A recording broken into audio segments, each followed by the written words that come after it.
زبان دیکھو تو اللہ کا خوف نہ ہونے کی بات کر رہی ہے، کردار و عمل کا محاسبہ کیا جائے تو پتہ چلتا ہے رب کی خشیت دل کے اندر نہیں ہے۔ اللہ کا حکم تو ہمارے لیے یہ ہے کہ دعویٰ صرف زبانی جمع خرچ کی بنیاد پر مت کیجئے، ایسے ڈریے جیسے ڈرنے کا حق ہے۔ مطلب یہ ہے کہ زبان سے رب سے ڈرنے کا دعویٰ ہو، لیکن ہاتھ اور پیر پر رب کی خشیت کی بنیاد پر اللہ رسول کی اطاعت و فرما برداری ہو۔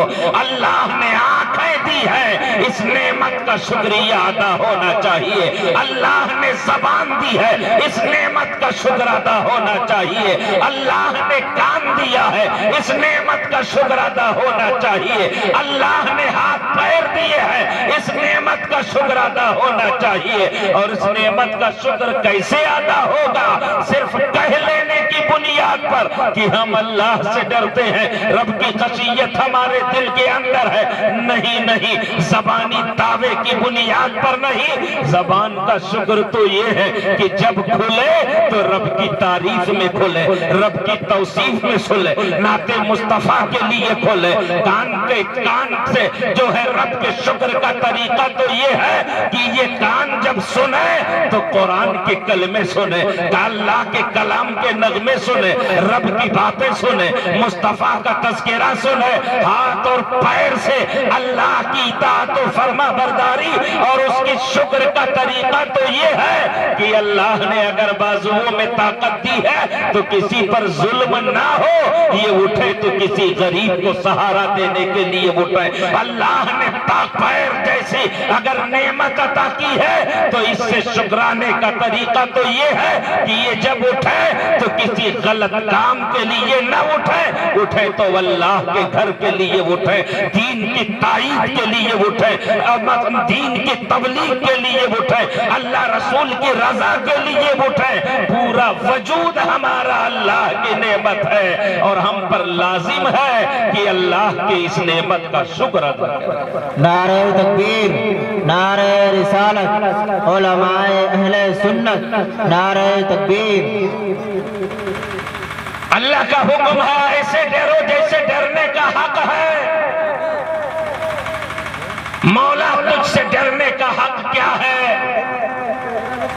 اگر ہم تیرے ڈرنے کا حق ادا نہیں کر رہے ہیں تو پھر صحیح معنوں میں تجھ سے ڈرتا کون ہے؟ اسی رب سے پوچھ لیتے ہیں نا، تیرے ڈرنے کا حق کون ادا کر رہا ہے؟ اللہ کا قرآن کہہ رہا ہے انما یخشی اللہ من عبادہ العلماء۔ سبحان اللہ۔ اللہ سے ڈرنے والے اہل علم ہیں۔ کیا مطلب ہے؟ علم ہوگا تو خشیت ہوگی، علم ہوگا تو رب کا خوف ہوگا، علم ہوگا تو رب کا ڈر ہوگا، علم ہوگا تو ہاتھ پیر پر اطاعت ہوگی۔ اس لیے اگر صحیح معنوں میں رب کی خشیت پیدا کرنا ہے تو ہمیں پڑھنا ہوگا۔ کیا کرنا ہوگا؟ کیا کرنا ہوگا؟ پڑھنا ہوگا، لکھنا ہوگا، ہاتھ میں قلم پکڑنی ہوگی، ہے نا؟ تب خشیت پیدا ہوگی، علم حاصل کرنا ہوگا۔ اور ہم مسلمان ہیں نا،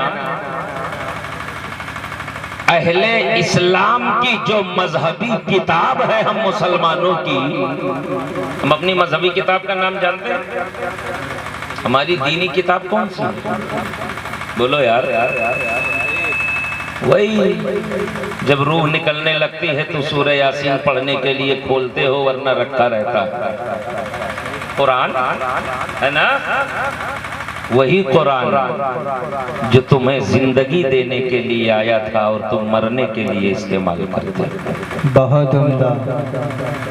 تمہیں جینے کا شعور عطا کرنے کے لیے آیا تھا اور تم صرف روح نکلنے کے لیے استعمال کرتے ہو۔ دنیا میں کسی قوم کے پاس ایسی کوئی کتاب نہیں ہے لیکن تمہاری جو مذہبی کتاب ہے اس کتاب کی پہلی آیت ہی تمہیں پڑھنے کا پیغام دے رہی ہے نا؟ رسول محترم پر قرآن کا نازل ہونا شروع ہوا، یہ علماء تشریف رکھتے ہیں، ان سے پوچھئے علم کی اہمیت کیا ہے۔ سب سے پہلی آیت کون سی اتری؟ اقرا بسم ربک الذی خلق۔ قرآن کہاں اترنا شروع ہوا تھا؟ غار حرا۔ کہاں؟ اسلام کی ہسٹری نہ آپ جاننا چاہتے ہو نہ کوئی جاننے والا اگر آپ کو سکھائے تو اس کی بات سننا چاہتے ہیں۔ آپ کو تو وہ اچھا لگتا ہے، گھبراؤ نہیں غوث اعظم بچا لیں گے، گھبراؤ نہیں غریب نواز کرم کر دیں گے، گھبراؤ نہیں تمہارا پیر تمہیں بچا لے گا، بلا شبہ یہ لوگ بچا لیں گے۔ لیکن ایک بات بتاؤ، کیا صرف مرید ہونے سے کام چل جاتا تو غوث اعظم 40 سال تک عشاء کے وضو سے فجر کی نماز نہ پڑھتے ہے کہ نہیں ہے؟ انہوں نے تو خواجہ عثمان ہارونی، انہوں نے تو اپنے پیر کا دامن تھاما تھا۔ اگر صرف پیر کا دامن تھام لینے سے کام چل جاتا تو غریب نواز جتنے سال جو مجاہدے کرتے رہے ہیں یہ مجاہدہ نہ ہوتا، ہماری طرح پیر کا دامن تھام لیتے کام چل جاتا ہے کہ نہیں ہے؟ ہاں، تو یہ اسی کے آپ عادی ہو گئے ہو۔ قرآن کہاں نازل ہونا شروع ہوا؟ غار حرا میں۔ کہاں نازل ہونا شروع ہوا؟ غار حرا میں۔ پہلی آیت اترے، بھائی چائے والے کرم کیجئے، 2 منٹ کے لیے رک جائیے۔ اب اتنی دیر تک میں نے برداشت کیا، آپ کا 2 دور برداشت کر لیا، اب رہنے دیجئے۔ جہاں غار حرا میں قرآن نازل ہونا شروع ہوا، کہاں ہوا؟ یاد رہے گا آپ کو؟ یاد رہے گا نا؟ یہ حرا پہاڑ کہاں ہے؟ مکہ شریف میں ہے۔ کہاں ہے؟ مکہ شریف میں ہے۔ وہی ایک غار ہے اس پہاڑ میں جسے غار حرا کہا جاتا ہے۔ کیا؟ غار حرا کہا جاتا ہے۔ پیغمبر وہی جاتے تھے، عبادت کرتے تھے، نمازیں پڑھتے تھے، تلاوت کرتے تھے۔ وہی آیت کریمہ اترنا شروع ہوئی، وہی کا آغاز وہی سے ہوا۔ سب سے پہلی آیت اتری ہے، اقرأ بسم ربک الذی خلق۔ یہ آیت کریمہ تمہیں پڑھنے کے تعلق سے پیغام دے رہی ہے، تمہیں پڑھنے کے تعلق سے سبق دے رہی ہے۔ آپ ذرا تصور تو کیجئے، یہ قرآن کہاں اترا ہے؟ عرب میں اترا ہے، مصطفیٰ جان رحمت پہ اترا ہے۔ عرب کی تاریخ کا اگر آپ جائزہ لیں، اس زمانے میں قرآن نازل ہونا شروع ہوا ہے کہ جب عرب کی تاریخ اٹھا کر کے ہم دیکھتے ہیں تو عرب کی جہالت کا حال یہ تھا کہ عرب کے لوگ شراب کے اس قدر عادی تھے کہ ان کی گھٹی میں شراب پلا دی گئی ہو۔ وہ شراب کے بڑے دل دادا تھے، زنا کے بالکل جو ہے بڑے عادی ہو چکے تھے، اور قسم قسم کے گناہ ان کی زندگی میں تھے، طرح طرح کے گناہوں میں ملوث تھے۔ تاریخ عرب اٹھا کر کے دیکھیے، اگر کسی کے گھر بچی جنم لیتی تھی تو باپ پرورش کرنے کے بجائے زندہ درگور کر دیتا تھا۔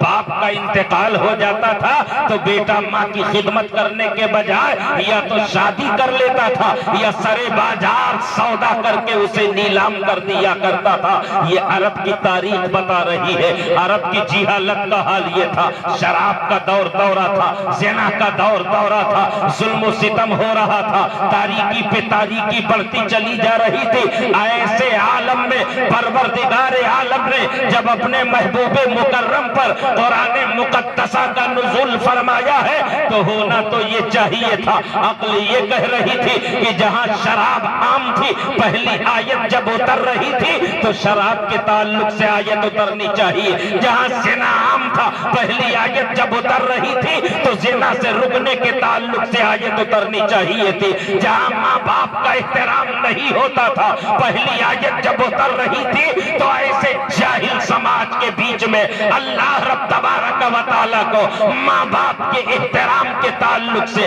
آیت کریمہ کو نزول فرمانا تھا۔ پہلی آیت جب اتر رہی تھی تو آیت اس بارے میں نازل ہوتی کہ خبردار بیٹیوں کو زندہ درگور مت کرو، لیکن آیت جب اتری ہے تو شراب کے تعلق سے نہیں، آیت جب اتری ہے تو زنا کے تعلق سے نہیں، آیت جب اتری ہے تو بیٹیوں کو بچانے کے تعلق سے نہیں، آیت جب اتری ہے تو تو ماں باپ کے احترام کے تعلق سے نہیں بلکہ پڑھنے کا پیغام دے رہی ہے۔ اقرا بسم ربک الذی خلق کہہ کر تمہارے رب نے تمہیں ذہن دے دیا ہے، میرے بندو پڑھو، جہاں علم ہوگا وہاں شراب نوشی نہیں ہوگی، جہاں علم ہوگا وہاں زنا نہیں ہوگا، جہاں علم ہوگا وہاں برائی نہیں ہوگی، جہاں علم ہوگا وہاں رب کی خشیت ہوگی، رب کا خوف ہوگا۔ نعرہ تکبیر، نعرہ رسالت، مسلک اعلی حضرت،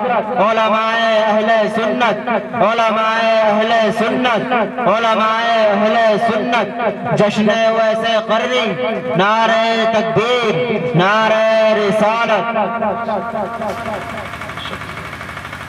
بہت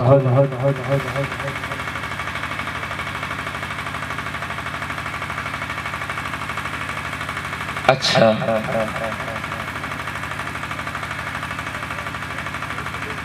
پیارے آقا صلی اللہ تعالی علیہ وسلم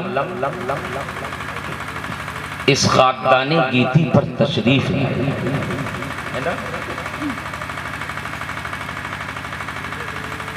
اس زمانے میں تشریف لائے تھے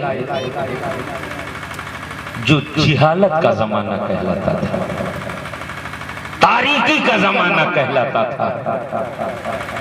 عرب کی تاریخ بتاتی ہے بازار میں چلتے ہوئے اگر ایک کا پیر دوسرے کے پیر سے ٹکرا گیا ہے تو انسانی خون کی ندیاں بہنے لگی ہیں کہ تیرے پیر سے میرا پیر کیسے ٹکرا گیا۔ خشیت الہی نام کی نہیں تھی ان کے دل کے اندر، لیکن پیغمبر اسلام جب اس جہالت بھرے زمانے میں تشریف لائے ہیں اور نبی نے ان کی جہالت کی تاریکی کو نکال کر کے علم کی روشنی عطا فرمائی ہے تو پھر انہیں ایسا پاکیزہ بنایا ہے اور